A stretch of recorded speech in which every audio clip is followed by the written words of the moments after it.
Good evening, everyone, and welcome to another exciting edition of Partner Picks, where perfection is a work in progress. That was so Night at the Roxbury. Yes, I loved it. No notes. We are, of course, here with the rest of most of the crew. How you guys doing tonight? We're doing, man. It's a night. Was it Wednesday? I mean, we're doing it live, so we can't hide when we record these anymore. So yeah, we're halfway through the week.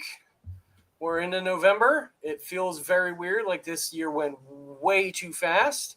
Guess we're halfway through the season. Are we halfway? Yeah. All that's left is like a handful more games. We're going to be talking playoffs again. Listen, right. if you watch some of the videos I uploaded, you'll know we're about halfway. I was so confused, by the way. Trying to figure out like where this was so I could set up the stream. And I'm like, what are those videos? Oh, right. Sam made a bunch of shorter videos. I did. I was so confused. I'm learning just like the rest of us, and quite frankly, I wanted to make them as shorts so that they would go, wide, but I just couldn't do it.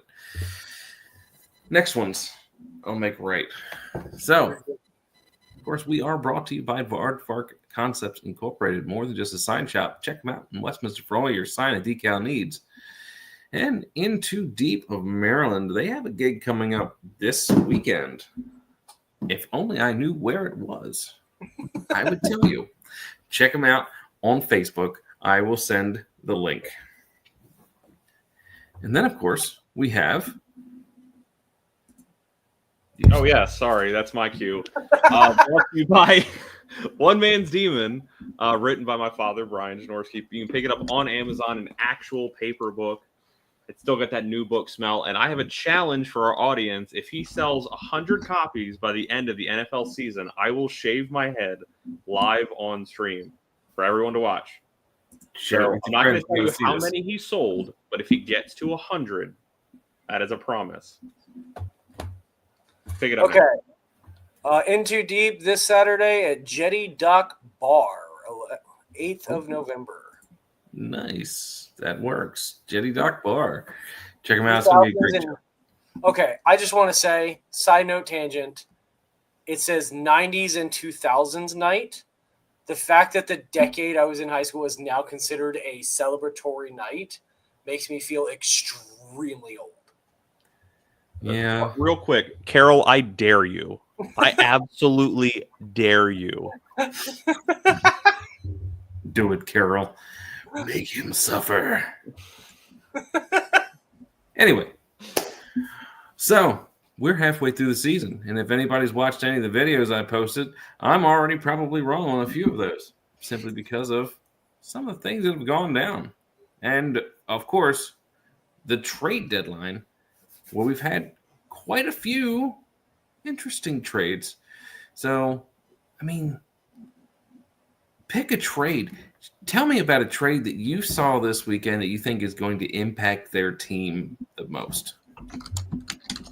I'll run with this one. I think it's Indy giving up 2 first-round picks to get Sauce Gardner from the New York Jets.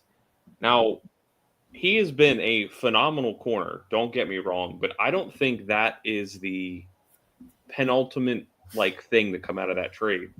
What that trade tells me is that Indy is locked in on Indiana Jones to be their starting quarterback for the foreseeable future, because you don't give up 2 first-round picks if you don't see that this guy could carry you into the future, or that you're willing to, let him pass. You just need weapons for him. That's all you need. Weapons and defense.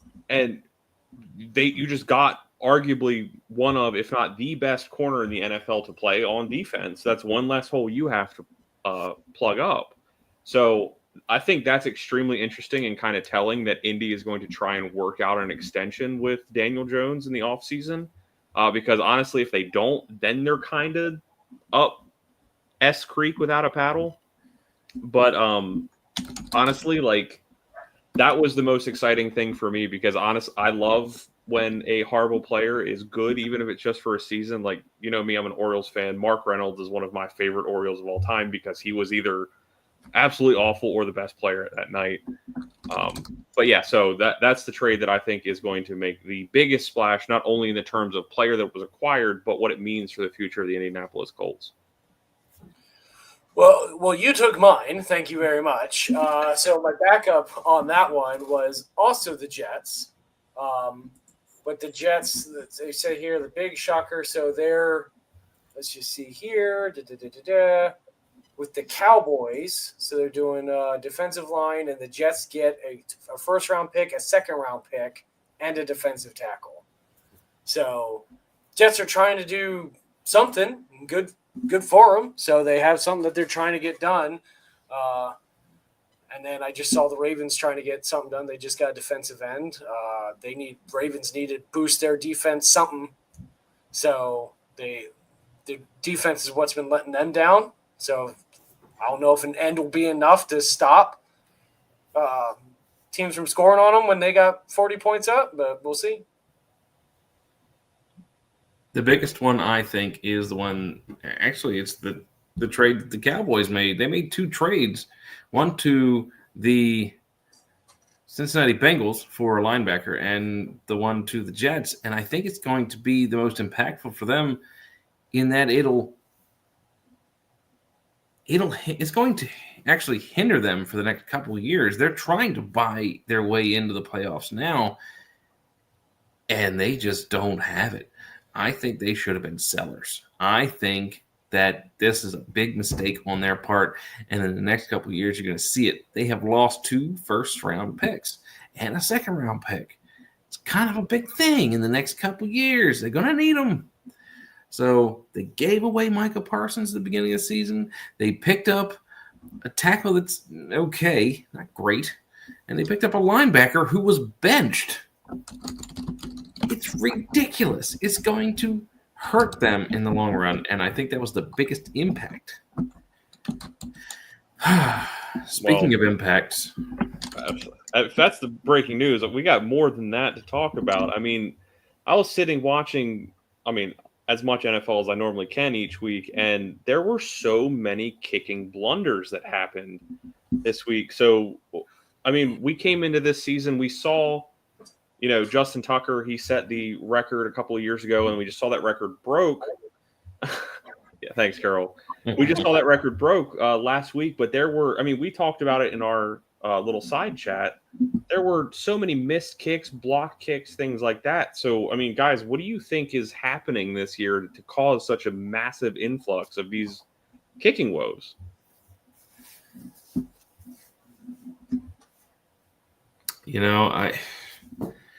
It's funny because all these things happened, and in the same day, we had the record for the longest field goal made, which is just funny. Cam Little with the 68-yarder, shout out, little man. But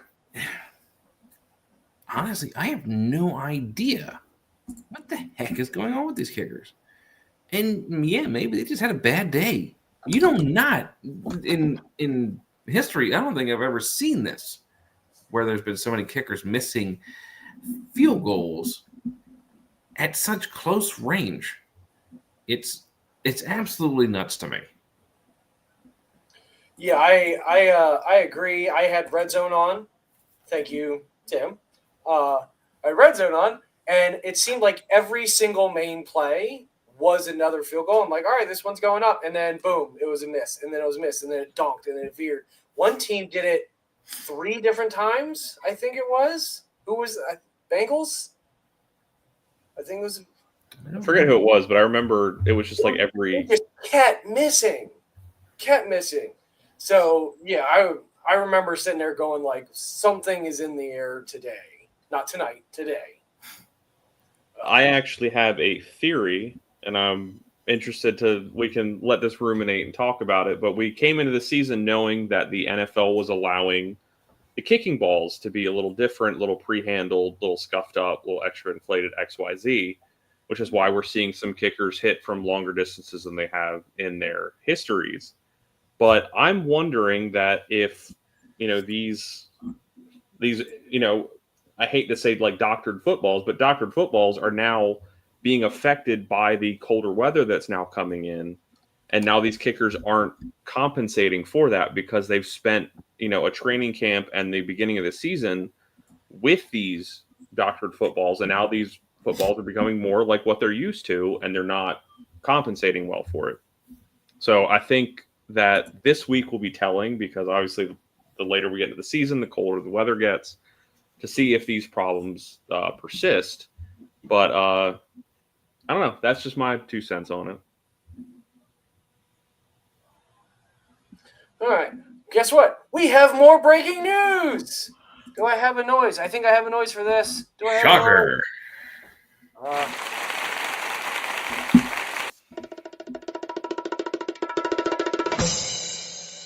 There we go. I'm professional. I know what I'm doing. So the other news we got for this week, how many people have freaking gotten hurt? The main one that comes to mind from a couple weeks ago was Scarborough.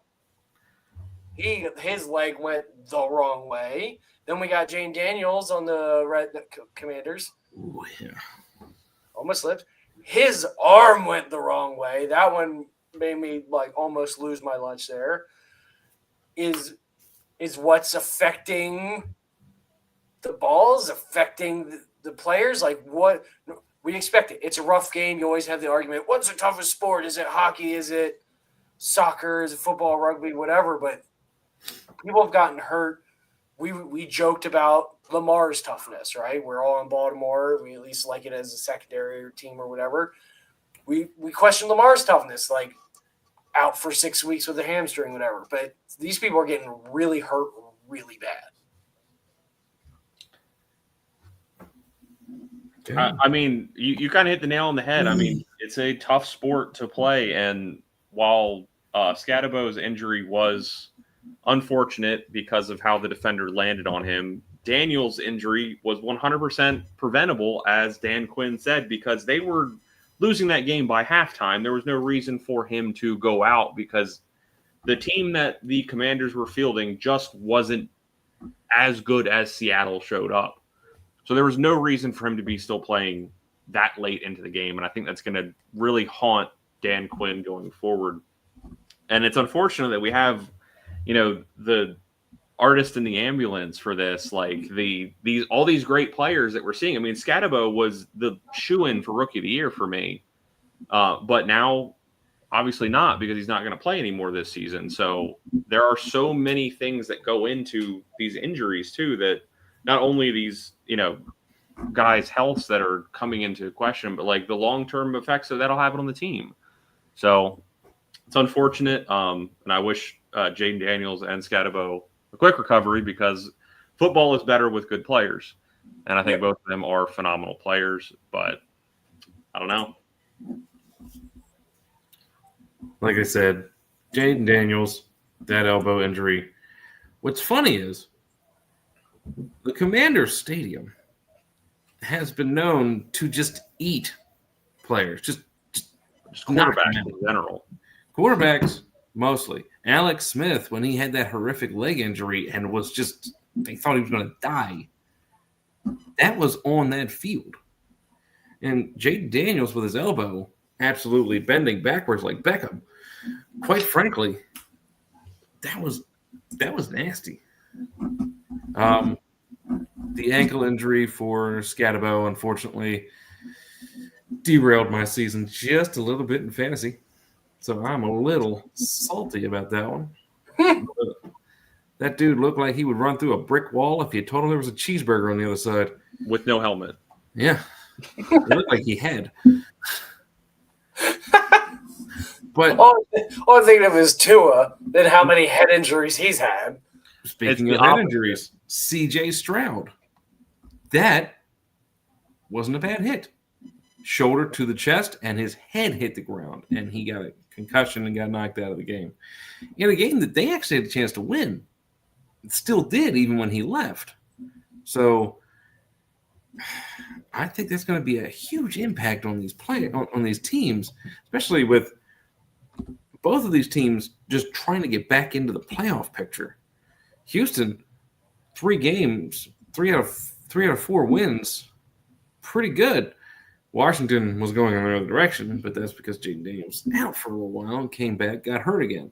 So their seasons, if they can't come back in the next couple of games, then I think they're done. I think they can't. I don't think they're going to make it. So, I mean, it sucks for those guys because I was really hoping for better from both of them, but yeah, it is what it is. So, let's get into it. Let's check it out. Let's look at our game of the week. Or our standings.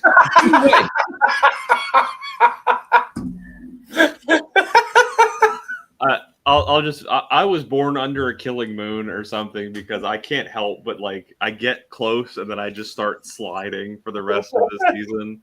So I'm just going to stay here in the middle of the pack and stare at the sun for the rest of the season. So I just, for some reason, have been staying at the back and working my way back up. I like to dig myself a hole. I get up there, and then I'm hanging on like one of those monkeys in a barrel. Just I'm holding on to the draft of Jess, just please let me on. And then she's up there as scars, long live the queen, and shoves you off. Yeah, pretty much, yeah. She's pretty much that person. Shh, don't tell her I said that. Anyway, now let's get into our game of the week, and it is the Monday night game, the Eagles against the Packers.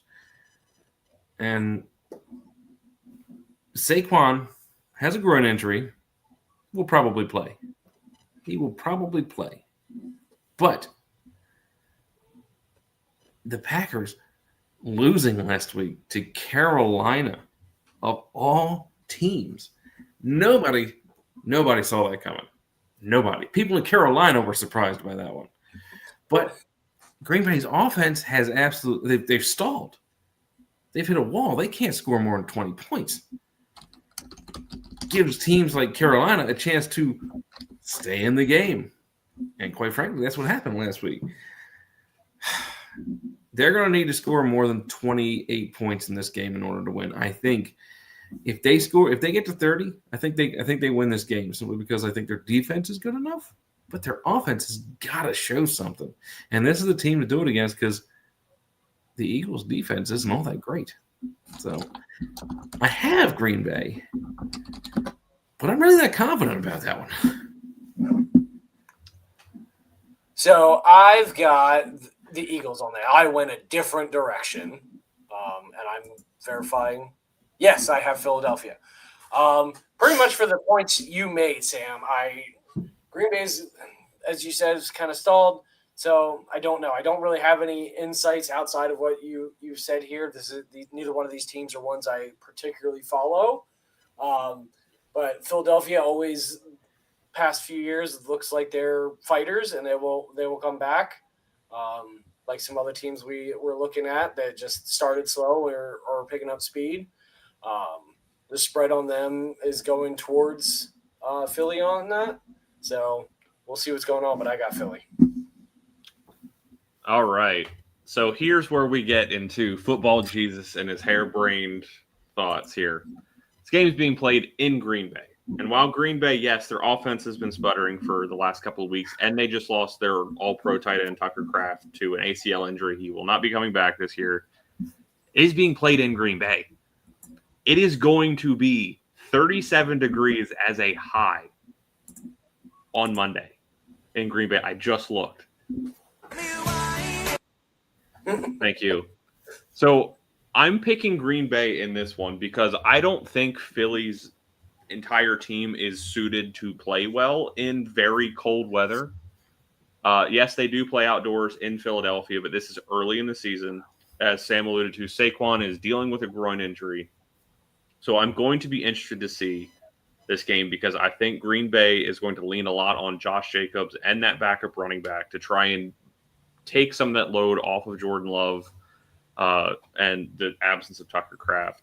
Even though Philly did make a couple of splash trades to try and bolster up that defense, I don't think it's going to be enough. I think this is the game that Green Bay gets back on track and kind of really makes Philly I mean, because we've kind of talked about this here. Philly hasn't really played up to that championship potential that we know that they all have. So I'm going Green Bay in this one. I'm a little bit more confident than Sam is just because of it being played in Green Bay and how cold it's going to be. But we'll see. Maybe it's just, a paper tiger argument. You're right. People in Philly don't play in the cold. They're not used to that kind of thing.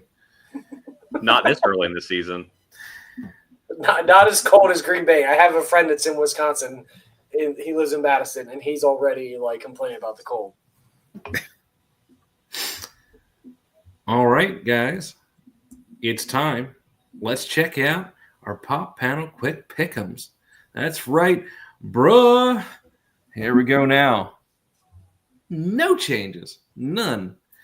Pretty simple, pretty easy. I don't think there's anybody that has anything they could change on this. No. So the only thing I want to talk about, so this should be a good gimme for the Colts after that really weird game against the Steelers on Sunday that just kind of got away from them. So Falcons are looking better, but they're not as good. They're not as bad. They're not as good as they want to be, but they're not as bad as they were where Brady refused to say their names. So it should be Colts, arguably one of the better teams in the league right now. This should be a good gimme for them. I agree, especially after it came out that after the Atlanta's game last week that Michael Penix was thrown off because the Patriots defense was clapping to throw off his snap count, which is how, a lot of these collegiate quarterbacks learn how to, get the snap from the center. So I do think it's a gimme game, mainly because I think the Colts are that much better of a team. The only one that I really wanted to touch on was the Broncos game. They're another team that I feel like they haven't played up to that potential that we all expected them to have. Like they're kind of winning these games, but it's not as sound as it should be. But with Las Vegas being Las Vegas and them trading away their wide receiver one, I do think this is going to be a gimme game for the Broncos, but the way the Broncos have been playing, I would not be surprised if it's close within one score.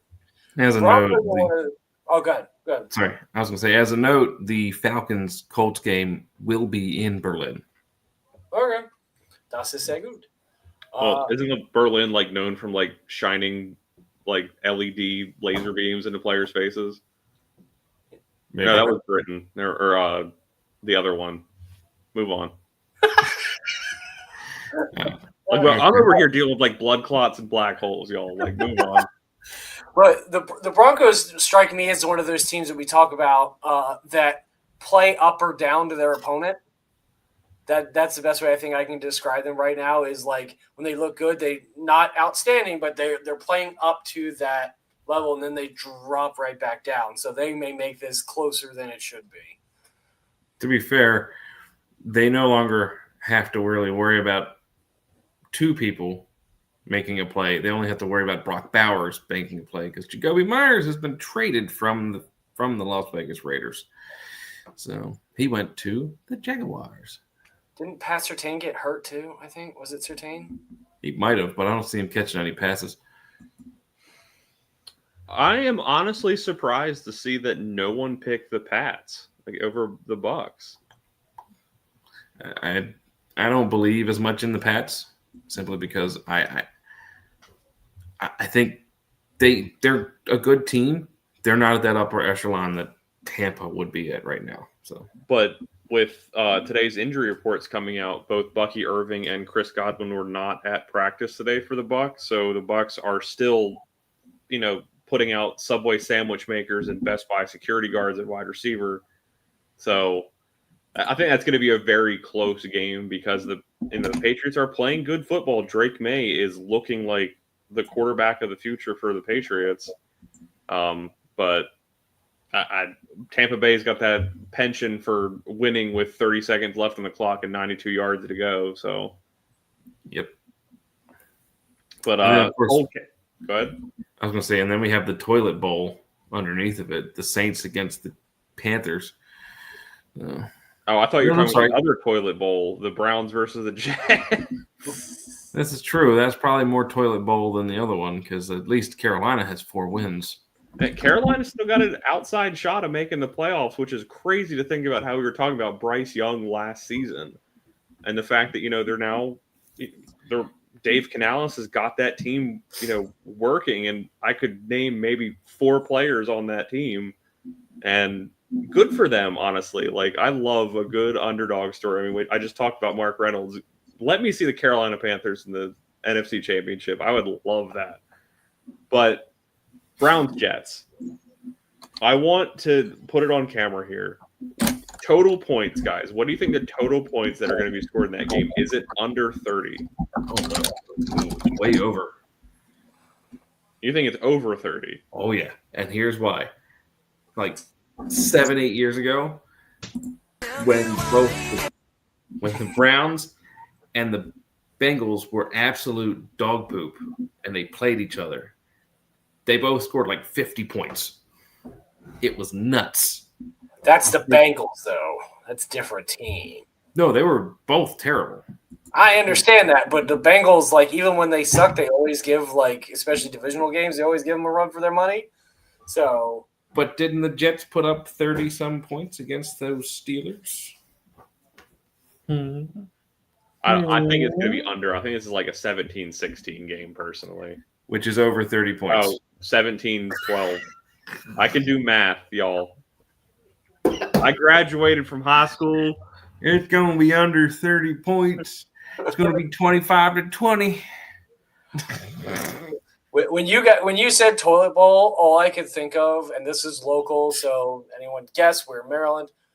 They used to have a toilet bowl to determine who had the water treatment plant, Dundalk or Essex, and they called it the toilet bowl. Sounds like Maryland. All right. This is where we start to differ. This is one of the only games that we've gone back and forth on. And with the lack of CJ Stroud, with the concussion, I'm not sure he's coming back. I can't pick against the Jaguars in this one.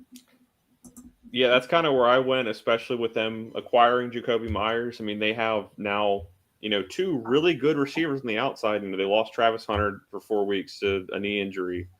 But with was it Thomas and now Jacoby Myers, really good wide receivers out there. It's just a matter of the Texans defense looked really good last week. And this is, one of those games that, Davis Mills may not need to do a whole bunch for the Texans to stay in this game. But the other one that I was going back and forth on is the Seattle-Arizona game. Arizona's got this, I don't even know what to call it about them, but the fourth quarter comes around and they just forget how to play football. But with Kyler Murray going on IR and them going with Jacoby Brissett, they play good football for 3 quarters. So if Seattle doesn't come out on their A game like they did last week, I could see them playing from a hole. This is interesting. I think both of these were back and forth for me.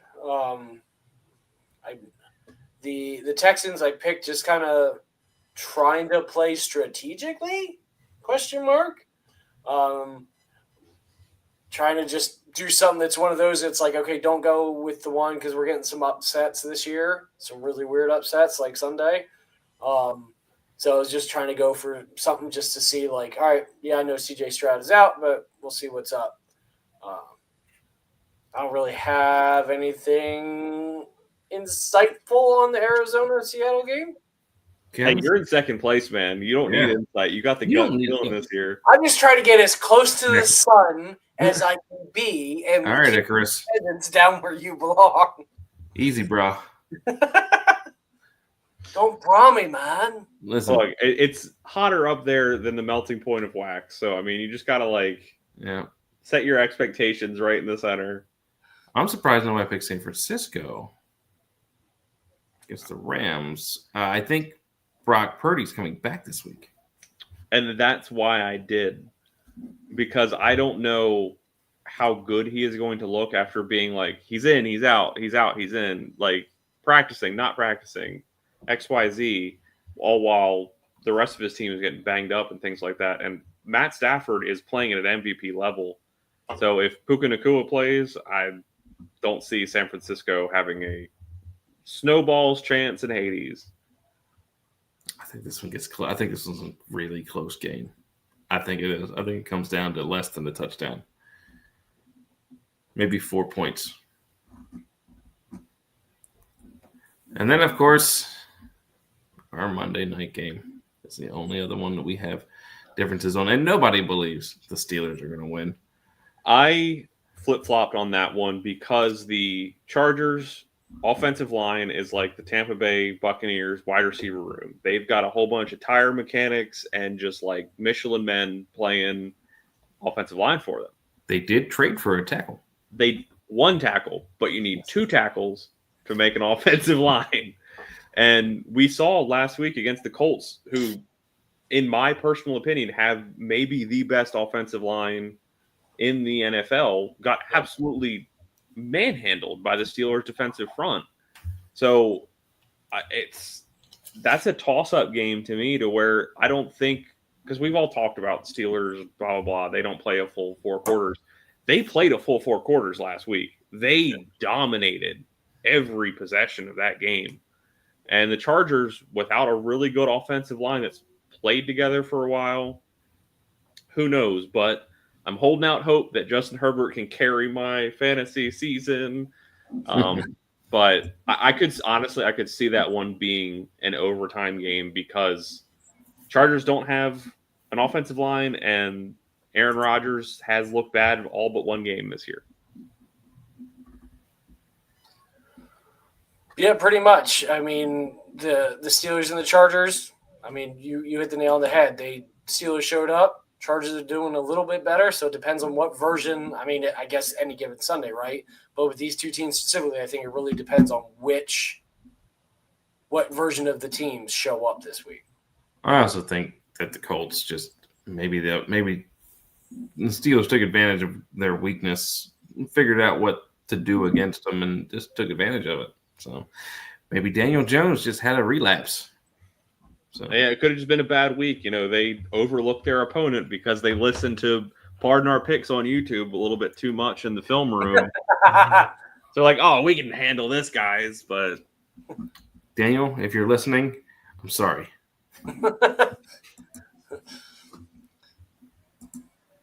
All right. Thank you all very much for listening to us 3 crazy guys talk about this stuff. Hopefully we didn't get too off the rails, as we tend to do when Jess isn't here. When mom's not home.